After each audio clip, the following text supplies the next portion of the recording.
আসসালামু আলাইকুম রহমতুল্লাহ বারকাতুহু। আমার প্রিয় দিনী ভাই ও বোনেরা, সর্বপ্রথম শুক্রিয়া আদায় করি সে মহান রব্বুল আলমিনের, যিনি আমাকে কথা বলার তৌফিক দিয়েছেন। আলহামদুলিল্লাহ। তো আশা করি আপনারা সবাই ভালো আছেন এবং আলহামদুলিল্লাহ আমিও ভালো আছি। আমার জন্য সবাই দোয়া করবেন। তো আজকে আমি অত্যন্ত গুরুত্বপূর্ণ একটি আমল নিয়ে এসেছি। যে আমলটি হলো, আমরা অনেকেই ঋণগ্রস্ত আছি, আমাদের কোনো রাস্তা নেই, আমরা ঋণ থেকে মুক্তি পাচ্ছি না।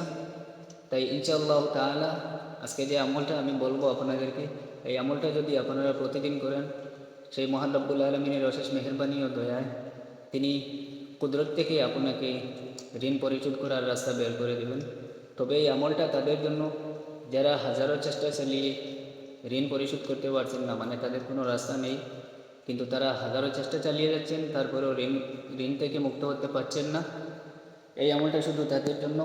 কিন্তু একটি কথা মনে রাখবেন, এই সমাজে কিন্তু অনেক মানুষ আছে যারা ঋণগ্রস্ত, কিন্তু তাদের অনেক ব্যবস্থা আছে, তারা ব্যবস্থাগুলো চালাচ্ছে না, না চালিয়ে যাচ্ছে যে এই দোয়াটি পড়ে পড়ে কুদরত থেকে তাদের ঋণটা মুক্ত হয়ে যাও। এভাবে কিন্তু চলবে না। দেখুন, আপনার জায়গা আছে, জমি আছে, হতে পারে আপনার হাতে টাকা নেই, কিন্তু আপনার কাছে অপশন অনেক কিছু আছে, সেই অপশনগুলি আপনি চালান, সেই অপশনগুলি চালিয়ে আপনি ঋণ থেকে মুক্ত হন। আপনি অপশনগুলি চালাবেন না, না চালিয়ে শুধু দোয়াটা পড়ে চাচ্ছেন যে কুদরত থেকে আপনার ঋণটা মুক্ত হয়ে যাক, এভাবে কিন্তু হবে না। আমি এই আমলটা ওই সমস্ত ভাইদের জন্য নিয়ে এসেছি যাদের কাছে কোনো অপশন নেই, তাদের কাছে কোনো টাকা নেই, কোনো রাস্তা নেই, কিন্তু তারা হাজারো চেষ্টা চালিয়ে যাচ্ছেন, তবুও ঋণ থেকে মুক্ত হতে পারছেন না।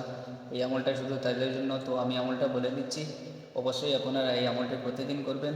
ইনশাআল্লাহ তাআলা মহান রব্বুল আলমীর কুদরত থেকে আপনাকে ঋণ থেকে মুক্ত হওয়ার রাস্তা বের করে দেবেন। সেই আমলটি হলো, প্রতিদিন আপনি এই দোয়াটা বেশি বেশি পড়বেন। যে দোয়াটি হলো, আল্লাহুম্মা কফিনি বিহালালিকা আন হারামিক ওয়াগনিনি বিফাদলিকা আম্মান সিওয়াক। আল্লাহুম্মা কফিনি বিহালালিকা আন হারামিক ওয়াগনিনি বিফাদলিকা আম্মান সিওয়াক। এই দোয়াটি বেশি বেশি পড়বেন। ইনশাআল্লাহ তাআলা মহান রব্বুল আলমিন তিনি কুদরত থেকে আপনাকে ঋণ থেকে মুক্ত হওয়ার রাস্তা বের করে দেবেন। আর এই দোয়াটি যত বেশি সম্ভব মানুষের কাছে শেয়ার করুন, যাতে করে অনেক বিপদগ্রস্ত ঋণগ্রস্ত মানুষ আছে, তারা যেন এই আমলটি প্রতিদিন করতে পারে। আর এর প্রতিদানে আপনি অবশ্যই সওয়াব পাবেন। আর আমার জন্য সবাই দোয়া করবেন, আমিও আপনাদের জন্য দোয়া করব। আজকের মতো এতটুকু রইল, চলে যাচ্ছি। যদি আল্লাহ পাক তৌফিক দেন, তাহলে আরেকটি আমল নিয়ে আপনাদের সামনে আসার চেষ্টা করব। আসসালামু আলাইকুম ওয়া রাহমাতুল্লাহি ওয়া বারাকাতুহু।